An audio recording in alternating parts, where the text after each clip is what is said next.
누가복음 1장 37절 38절 오늘 말씀은 김신혜 권사님 봉독해 주시겠습니다. 대저 하나님의 모든 말씀은 응하지 못하심이 없느니라.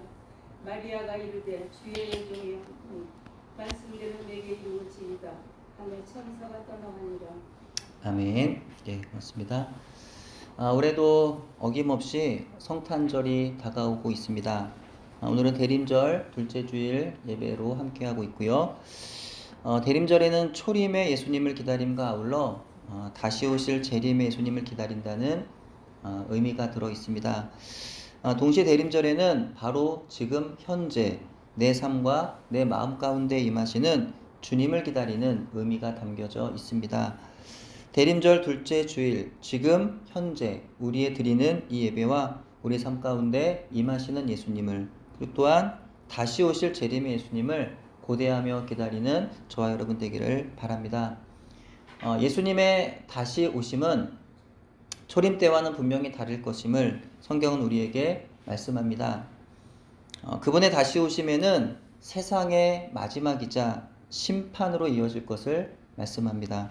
주님 다시 오시는 그 재림의 때에 성도에게는 구원과 승리의 영광이 주어지겠지만 죄인들, 특히 복음에서 벗어난 거짓된 무리들에 대하여서는 하나님의 긍휼이 없는 심판이 임하게 될 것입니다. 그래서 재림주로 오실 예수님을 기다리는 성도들은 더욱더 믿음으로 하나님과 우리 주 앞에서 충성스러운 모습으로 서야 할 것입니다. 오늘 본문 말씀은 예수님의 탄생에 관한 기사입니다. 예수님 잉태되기 6개월 전 세례 요한이 먼저 잉태가 되었습니다.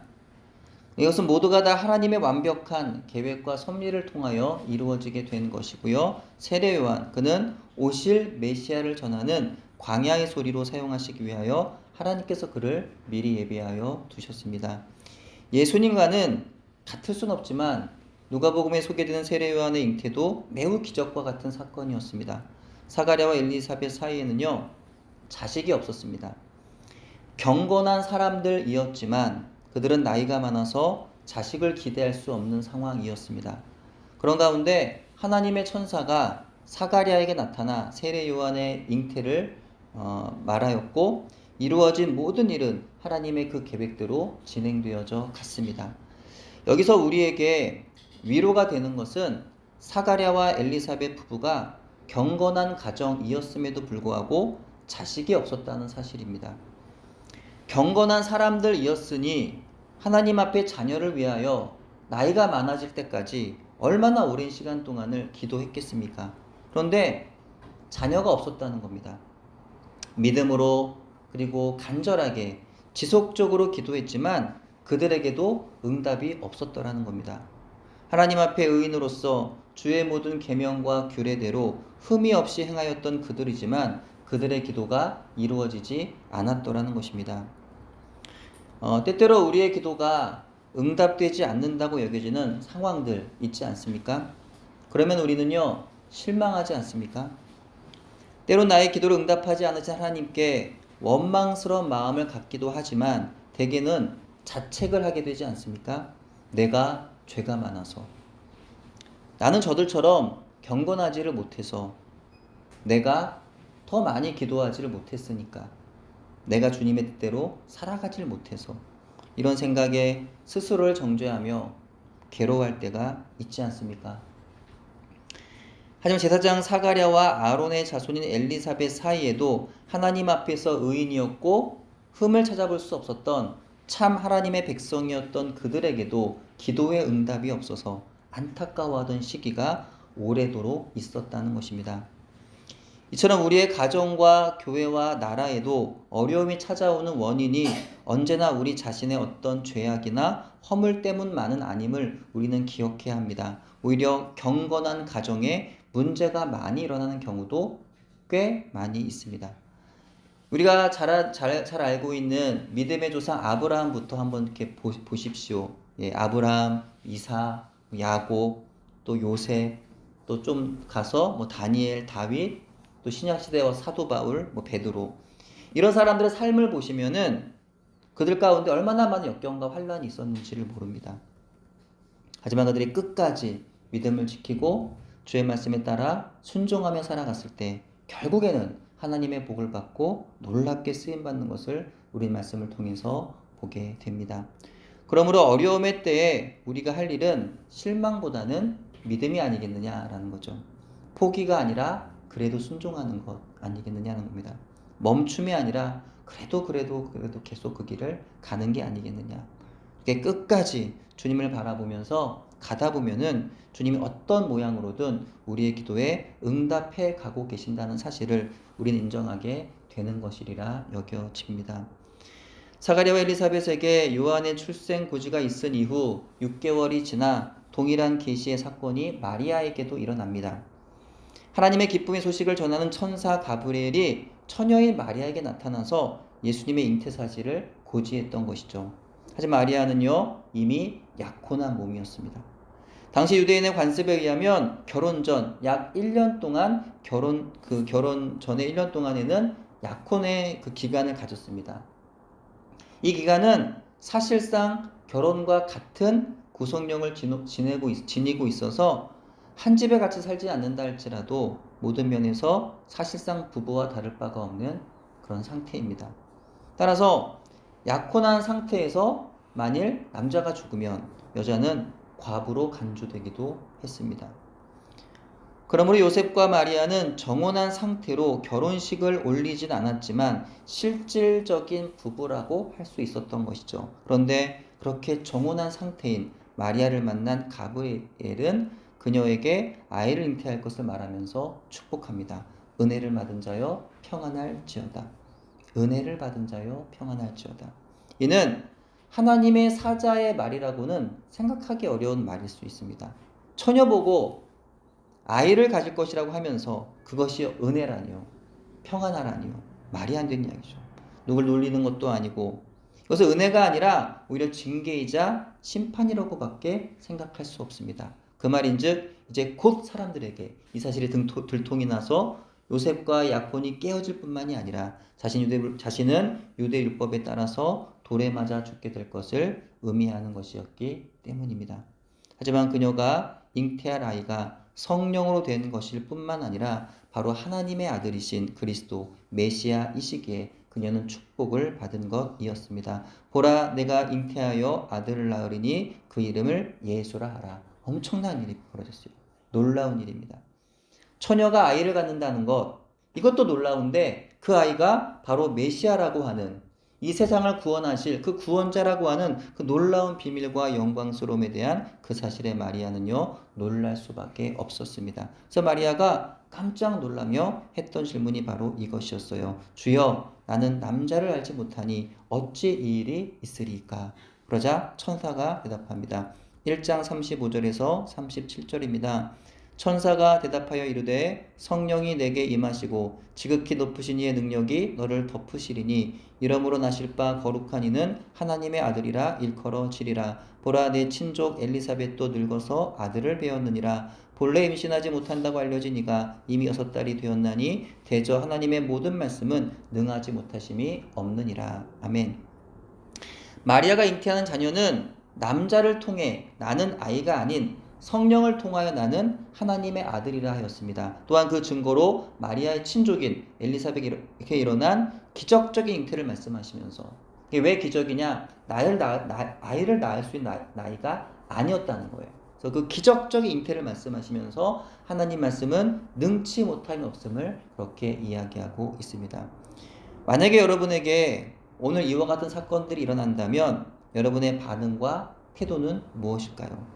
하나님께서 여러분의 삶 가운데 상식적으로 이해할 수 없는 일을 만약에 하라고 명령하신 적이 혹시 있으셨나요? 있다면 그때 당시 여러분은 어떻게 결심하고 어떻게 행동하셨습니까? 하나님 여러분의 삶 가운데 앞으로 또다시 이해하기 힘든 일, 감당할 수 없는 일을 하도록 요구하신다면 여러분 어떻게 하시겠습니까? 믿음으로 순종하실 수가 있겠습니까? 오늘 말씀에서 놀라운 사실은 이 믿을 수 없는 명령, 받아들일 수 없는 천사의 계시에 대한 마리아의 반응과 태도였습니다. 38절 같이 읽어볼게요. 38절 성경 읽겠습니다. 38절 시작. 마리아가 이르되 주의 여종이오니 말씀대로 내게 이루어지이다매 천사가 떠나가니라. 아멘. 여러분 놀랍지 않으십니까? 예. 마리아가 이르되 주의 여종이오니 말씀대로 내게 이루어지이다매 천사가 떠나가니라. 깜짝 놀라야 되지 않겠습니까? 근데 마리아가 어떻게 이런 엄청난 깜짝 놀랄 만한 이런 고백을 할 수가 있었던 걸까요? 천사의 대답이었던 37절에 하나님의 모든 말씀은 능하지 못하심이 없느니라 라는 이 말씀과 38절에 마리아의 응답인 주의 여종이오니 말씀대로 내게 이루어지이다 라고 하는 이 짧은 말에는 많은 의미가 담겨 있습니다. 절대자를 향한 절대적인 천사 가브리엘의 그 신뢰의 말이었고, 그 말에 응답한 마리아 역시도 절대적인 하나님 말씀에 대한 절대적인 신뢰를 기반으로 한 순종의 고백이었습니다. 이는 우리의 인생에 가장 중요한 두 가지 믿음의 고백이 아닐까 하는 생각을 하게 됩니다. 하나님의 모든 말씀은 능하지 못하심이 없다는 믿음이 우리에게 있기를 소원합니다. 하나님의 어떠한 말씀이 나에게 임하여질지라도 저는 주의 종이오니, 저는 주님의 종이오니 말씀대로 저에게 이루어질 것을 믿습니다 라고 하는 믿음이 우리에게도 있기를 소원합니다. 사실 이 순간 마리아의 머릿속에는 얼마나 많은 생각들이 지나갔을지 모릅니다. 그는 분명 아무 생각 없이 이 중대하고 영광스러운 사건 앞에 무턱대고 이런 말을 내뱉었던 것은 아닐 겁니다. 예, 주님 말씀이시라면 그리하실 수 있으시겠죠. 믿기 어렵지만 제가 한번 믿어보도록 노력해 보겠습니다. 이런 느낌은 아닐 거였어요. 이미 정혼했지만 아직 남편을 만나지 못했던 자신에게 덜컥 아이가 생겼다는 사실은 너무나 두려운 일이었습니다. 그녀가 감당할 수 없는 상황이었던 거죠. 게다가 그 아이가 창조주의 아들이라뇨. 이런 황당하고 두려운 일이 또 어디 있을까요? 머릿속이 아마도 하얘졌을 것입니다. 처녀인 내가 아이를 가진다? 근데 그 아이가 사람이 아닌 하나님의 아들이시라고? 그 아이가 장차 왕이 되고 세상을 다스리실 구원자가 되신다는데 이 사실 요셉은 어떻게 받아들일까? 부모님께는 뭐라고 말해야 하지? 동네 사람들은 나를 보며 비난하고 욕하겠지. 어쩌면 나는 죽을지도 몰라. 난 이 마을에서 더 이상 살아갈 수가 없게 될 거야. 짧은 그 순간에 많은 생각들이 머릿속으로 아마도 지나갔을 겁니다. 하지만 마리아는 천사가 전해준 믿을 수 없는 그 놀라운 말에 전적으로 믿었다는 거예요. 그리고 겸손하게 순종하고 있었던 것입니다. 주의 종이라는 말은 하나님의 말씀 앞에서 그녀 자신의 철저한 겸손의 모습을 보여주는 고백입니다. 예. 근데 이 주의 종이라는 것이 특별한 사람만, 말씀을 전하는 사람만 주의 종이 아니라고 말씀을 드렸죠. 하나님을 믿고 예수님을 영접한 모든 이들이 바로 주님의 종이라고 말씀드린 적이 있었던 것 같습니다. 그래서 주의 종이라는 것은 나는 결코 주인의 뜻을 거스를 수 없는 사람이란 뜻입니다. 그 말은 하나님의 뜻에 전적으로, 전폭적으로 순종하겠다는 의미입니다. 마리아의 하나님에 대한 전적인 신뢰와 그 명령에 대한 복종의 태도가 이 고백 가운데 담겨져 있는 것이죠. 그녀의 순종은 그녀의 결단과 각오를 담고 있습니다. 요셉으로부터의 파혼, 동네 사람들로부터의 부정한 여인이라는 그 조롱과 멸시를 당당히 받겠다는 각오였습니다. 하지만 또한 그 속에는 하나님께 자신을 온전히 헌신하는 믿음과 신앙도 담겨 있었습니다. 우리가 살아가는 이 세상에서도 우리의 믿음을 시험하는 일들이 참 많이 있습니다. 이때 우리에게 필요한 것이 바로 마리아와 같은 신앙의 결단이더라는 거죠. 우리가 세상 가운데 살아갈 때 가장 많이 떠올리는 것이 다니엘의 뜻을 정하다, 이런 또 생각들을 우리가 많이 하게 되는데, 그런 어떤 결정, 세상 가운데 우리가 마음을 결단하고 우리가 하나님 중심으로 하나님 말씀대로 살아가겠다는 어떤 신앙의 결단, 그런 것들이 우리에게 필요하더라는 거죠. 우리를 두렵게 하는 상황으로부터 나를 보호하려고, 그 두려움으로부터 좀 피해보기 위해서 나에게 다가오는 믿음의 시험들에 타협하게 되는 경우가 우리에게 많지 않느냐는 거죠. 바로 그때 저와 여러분에게도 이 마리아의 고백이 필요하겠다라는 거예요. 주님의 말씀대로 내 삶 가운데 이루어질 것을 제가 믿습니다. 제가 비록 곤란하고 어려운 상황과 환경 가운데 놓여 있지만 주님이 말씀하신 대로 살아가겠습니다. 이런 결단과 결심이 여러분과 저의 삶 가운데 있기를 주의 이름으로 간절히 소원합니다. 마리아의 순종은 우리가 생각할 수 있는 일반적인 범위를 벗어났습니다. 말할 수 없이 어려운 결정을 그녀는 했던 겁니다. 마리아는 두려웠지만 그러나 그 길을 선택합니다. 하나님의 영광과 계획을 이루기 위하여 자기 몸을 주님께 드렸습니다. 하지만 그녀의 헌신은 세상 모든 인류를 향한 큰 구원의 역사를 여는 시작이 되었습니다. 물론 그녀가 메시아를 잉태한 여인 이상의 숭배를 받아서는 안 되는 것이겠지만 그녀의 믿음의 순종은 모든 세대에서 기억되고 인정되어야 할 거룩한 헌신이었습니다. 근데 여기서 좀 우리가 더욱 주목할 사실이 있습니다. 그것은 마리아의 순종보다 더 중요한 것이 있다는 사실이에요. 그것은 바로 하나님의 모든 말씀에는 불가능이 없다는 것입니다. 무에서 유로 창조하신 하나님께는 능치 못하심이 없으시다는 것입니다. 이게 저에게도 필요한 말씀이라서 같이 한번 저 따라해 주세요. 같이 우리 마음에 한번 새겨봤으면 좋겠습니다. 하나님께는 능치 못하심이 없으십니다. 하나님의 모든 말씀에는 불가능이 없습니다. 아멘. 그러면 우리의 생각의 한계로 하나님 말씀을 평가하고 제한하지 말아야 되겠습니다. 우리의 믿음의 여정에서 자주 실패하고 자주 낙심하며 자주 두려워한 이유가 어디 있을까요? 여러 가지 이유가 있겠지만 바로 하나님 아버지의 이 능하지 못하심이 없다는 사실을 우리가 자주 잊기 때문이 아닌가라는 거죠. 예. 하나님의 전능하심 우리가 믿지 못하니까 자꾸 실망하는 거예요. 자꾸 두려워하는 거예요. 자꾸 낙심하는 거예요. 우리는 보이지 않으시는 하나님보다 보이는 세상을 믿죠. 보이지 않으신 하나님의 능력을 붙들기보다는 나의 능력을 붙들죠. 결국에 나의 인간적인 한계에 부딪혀 얼마나 자주 실망하고 넘어지는지 모릅니다. 이 믿음의 한계를 깨지 않는 한 우리가 하나님의 역사를 보기란 어려울 것입니다. 그렇기 때문에 우리가 평생에 할 일은 자주 반복적으로 하나님 말씀을 읽고 듣고 붙들며 행해 나가는 것입니다.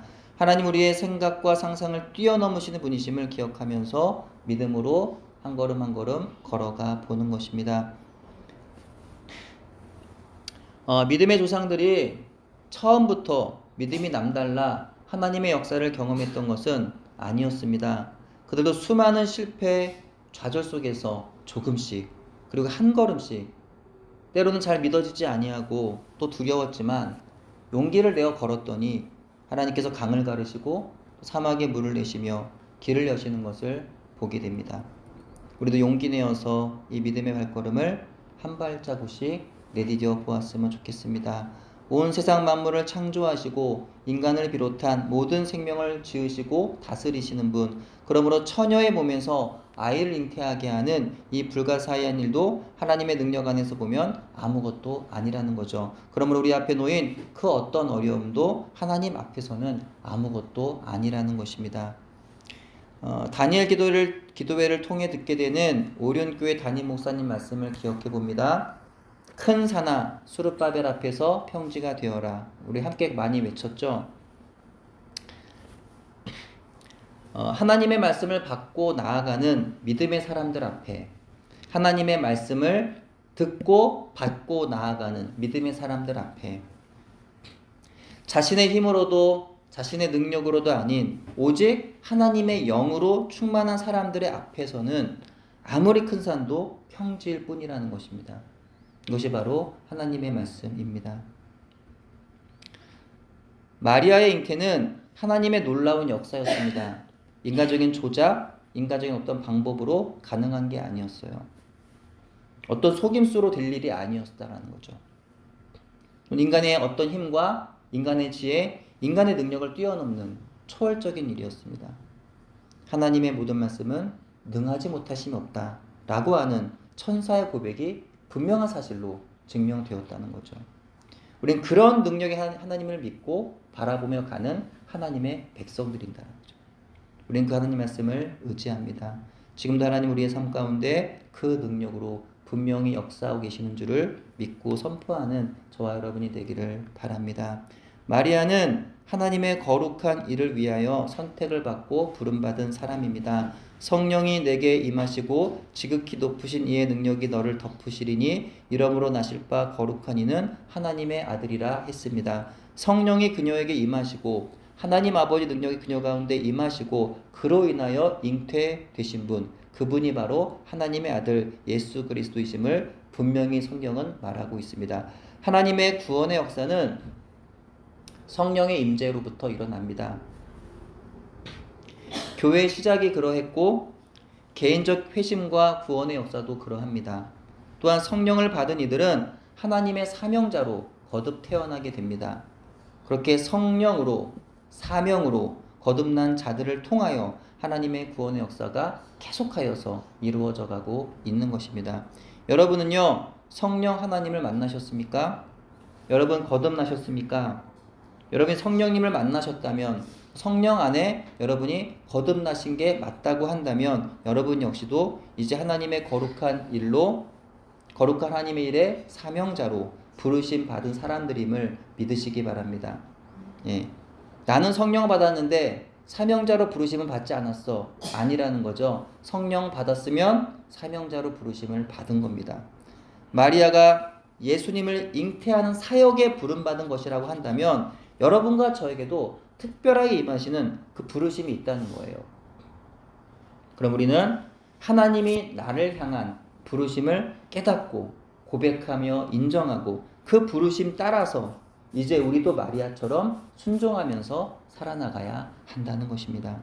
하나님에 대한 그 사랑과 구원의 역사는 한 명의 여인의 순종으로부터 시작이 됩니다. 이 말은 오늘의 저와 여러분 한 명의 순종을 통해서 하나님의 구원의 역사는 계속된다는 의미가 됩니다.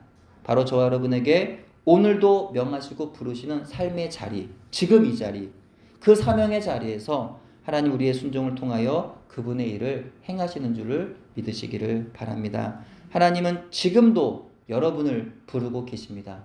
하나님은 지금도 나를 부르고 계십니다. 문제는 내가 그 일에 순종하느냐라는 거죠. 하나님 부르실 때 우리 할 일은 끝까지 변함이 없이 올곧은 마음으로, 때로는 순종하기 어려울 때 솔직히 많이 있죠. 그죠? 예, 여러 가지 상황이 여의치 않기도 하고, 뭐 핑계일 수도 있지만 핑계가 아니라 정말 어려운 상황이 있을 수도 있겠죠. 예, 내가 정말 넘어설지 못하는 어떤 그런 벽이 있을 수도 있고, 또 여러 가지로 낙심이 될 수도 있고, 예, 그러나 그럼에도 불구하고, 예, 이를테면 기도할 수 없는 상황이라도 기도하러 나가는 거고요. 찬양할 수 없는 상황이라도 찬양을 하는 거고요. 그죠? 말씀 읽을 수 없는 상황에 말씀을 읽고, 또 누군가를 돌아볼 수 없는 상황이라도 하나님이 마음에 말씀을 주시면 그러면 누군가를 정말 돌아봐야 되는 것이고, 힘들고 어려워도 끝까지 변함없이 올곧은 마음으로 계속해서 그렇게 순종하는 것, 그게 바로 충성인 줄로 믿습니다. 나의 성공을 바라는 것이 아니라 그저 말씀에 충성하는 겁니다. 내가 뭔가 좀 잘해보려 하는 게 아니라 그저 말씀에 순종하는 겁니다. 두렵고 염려가 되어서 주저하지 말고 그냥 즉시 순종해 보는 겁니다. 내가 한 걸음을 걸을 때 크고 훌륭하게 걸을 자신은 없어도 작고 연약한 한 발자국이라도 믿음으로 그렇게 걸어 보는 겁니다.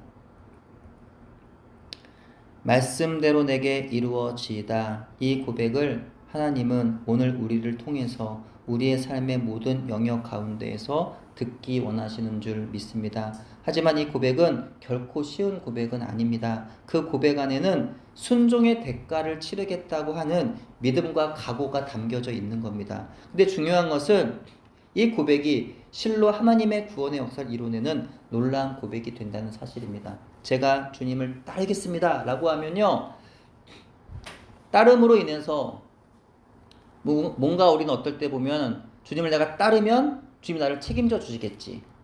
그런 기대가 있어요. 맞죠? 주님을 따르면 주의 말씀에 순종하면 책임져 주시겠지. 라고 하는 기대가 있어요. 그거 맞아요. 이상한 거 아니에요. 근데 문제는 책임져 주시겠지에 어떤 그런 뭔가 평안함, 안정됨 이런 게 들어갈 때가 있어요. 무슨 말씀인지 아세요? 네.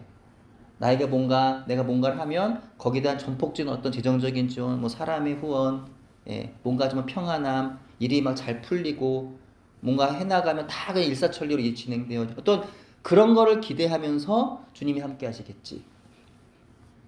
근데 아니라는 거죠. 오히려 내가 주님을 따를 때 더 어떤 어려움, 뭐 자기를 부인하고 주님 말씀하신 대로 자기를 부인하는 것, 또 십자가를 지는 것.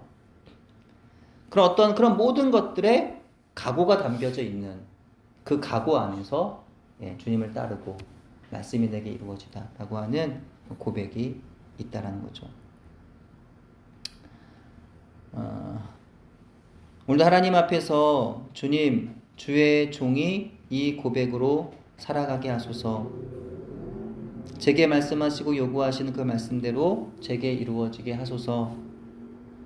제가 오늘 이 자리에서 아버지 하나님의 부르시는 말씀에 순종으로 응답하겠습니다. 오늘 제 앞에 놓인 삶 가운데 말씀을 믿음으로 순종해 보겠습니다. 라고 하는 믿음의 결단과 순종의 고백이 저와 여러분의 고백이 되기를 간절히 소원합니다. 성도는요, 하나님의 뜻대로, 내 뜻대로가 아닌 거죠. 성도는 하나님 뜻대로, 하나님 말씀대로 살아가는 사람들입니다. 하나님이 말씀하시면, 주님 말씀하시면 내가 나아가는, 주님 말씀하시면 내가 멈추는, 주님 말씀하시면 내가 행하는 그런 사람들입니다. 삶의 순간마다 하나님께 그분의 뜻을 묻고 그분의 뜻을 알았다면 순종하며 가는 사람들이 되어야 합니다. 대림절 절기를 지내고 있는 오늘도 또 이번 한 주간에도 말씀하시는 하나님의 음성에 귀를 기울이시고 그분의 뜻에 따라 순종하면서 살아가는 여러분 되시기를 주님의 이름으로 축원합니다. 기도합니다. 하나님 감사합니다. 우리가 대림절 기간을 또 지내며 어둠 가운데 있던 인류에게 빛으로 생명으로 그들을 구원하시려고 이 땅에 오셔서 죽으시고 부활하신 예수님, 우리를 위해서 이렇게 소망의 길, 살 길을 열어주신 그 예수님의 탄생을 기억하며 또한 약속대로 그들이 본즉 그대로 오신다고 하셨던 그 주님의 재림을 또한 기다리는 우리들에게 이 시간 또한 지금 여기에도 우리 가운데 임하실 주 예수님을 바라보면서 우리 대림절을 또한 지내기 원합니다. 우리 안에 또 말씀으로 임하시는 주의 말씀을 날마다 기억하게 해주시고 또 그 말씀이 임할 때 그 말씀에 순종할 수 있는 저희들 되도록 인도해 주옵소서. 또한 특별히 하나님의 말씀이 능하지 못하심이 없음을 늘 기억하는 저희들 되게 해주시고 그 말씀으로 인하여 승리하는 우리의 삶의 연장이 되도록 함께 해 주옵소서. 감사드리오며 예수님의 이름으로 기도합니다. 아멘.